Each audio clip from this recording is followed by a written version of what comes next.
Yang terkasih, mari kita menjadi orang-orang yang terus bergantung pada Tuhan. Walaupun mungkin hari-hari ini kita mengalami situasi yang membuat kita sementara berada di level yang paling bawah.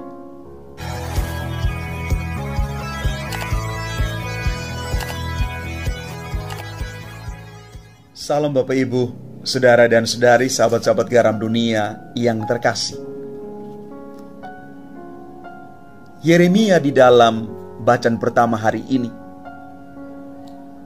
menggambarkan kepada kita semua tentang satu refleksi.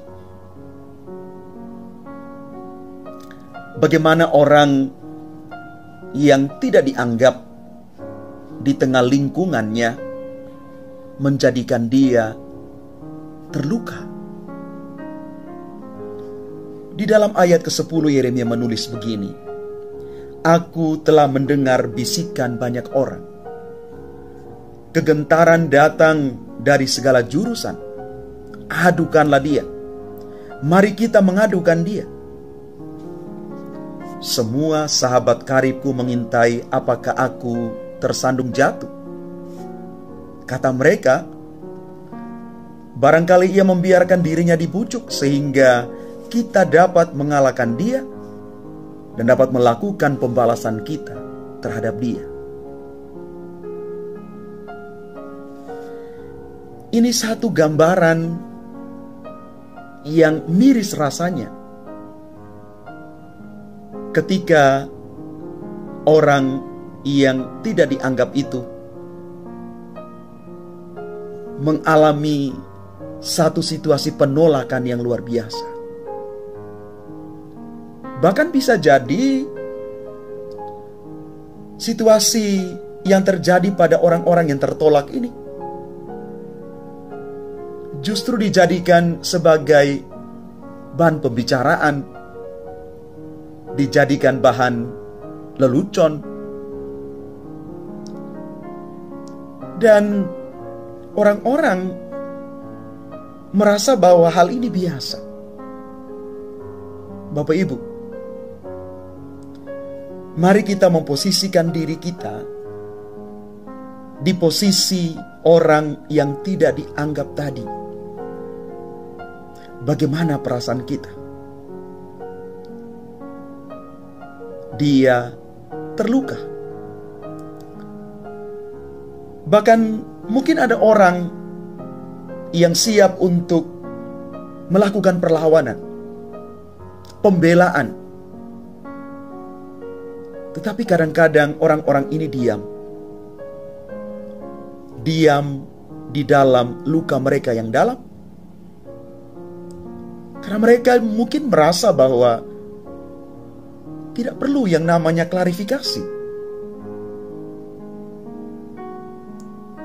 Karena mereka tahu bahwa ketika terjadi klarifikasi, orang-orang yang berada di luar sana tetap menganggap angin lalu. Bapak Ibu, sekali lagi ini satu pengalaman yang mungkin terjadi juga di dalam lingkungan kita, atau juga mungkin sendiri kita alami itu. Tetapi ingat Bapak Ibu, orang-orang yang mengalami penolakan ini dan tidak dianggap ini, mereka diperhatikan oleh Tuhan. Di dalam ayat yang ke-11 bacaan pertama hari ini, Yeremia menulis, "Tetapi Tuhan menyertai aku seperti pahlawan yang gagah. Sebab itu orang-orang yang mengejar aku tersandung jatuh, dan mereka tidak dapat berbuat apa-apa. Mereka akan menjadi malu sekali, sebab mereka tidak berhasil.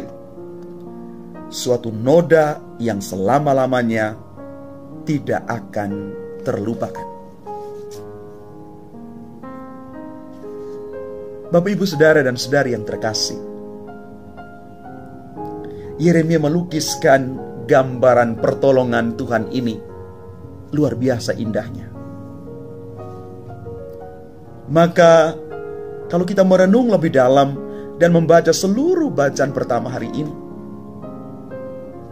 kita boleh menjadi orang-orang yang bangkit. Mungkin dari masalah-masalah kita, dari keterpurukan kita, dari situasi kita yang mungkin pada level yang paling bawah. Bahwa sekali lagi, Tuhan tidak pernah meninggalkan kita. Nada yang sama dialami oleh Yesus juga di dalam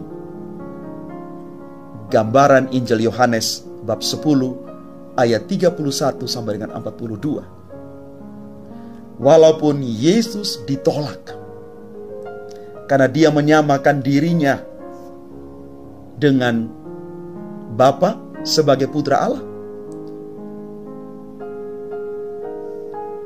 dia mengalami penolakan, bahkan ada orang-orang yang ingin menghabisi dia, ingin merajam dia. Tetapi Yesus sungguh-sungguh adalah anak Allah.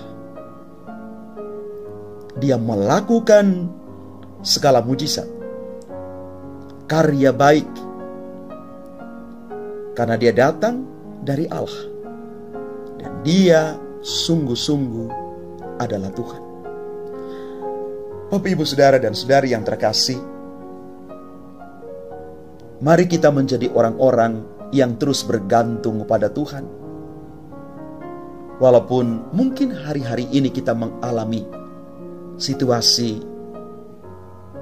yang membuat kita sementara berada di level yang paling bawah. Jangan tinggalkan Tuhan, karena Tuhan selalu menolong orang-orang yang datang kepadanya tepat pada waktunya. Dan tetap yakin dan percaya bahwa Yesus sungguh-sungguh adalah anak Allah, utusan Bapa di surga. Tuhan memberkati kita sekalian. Amin.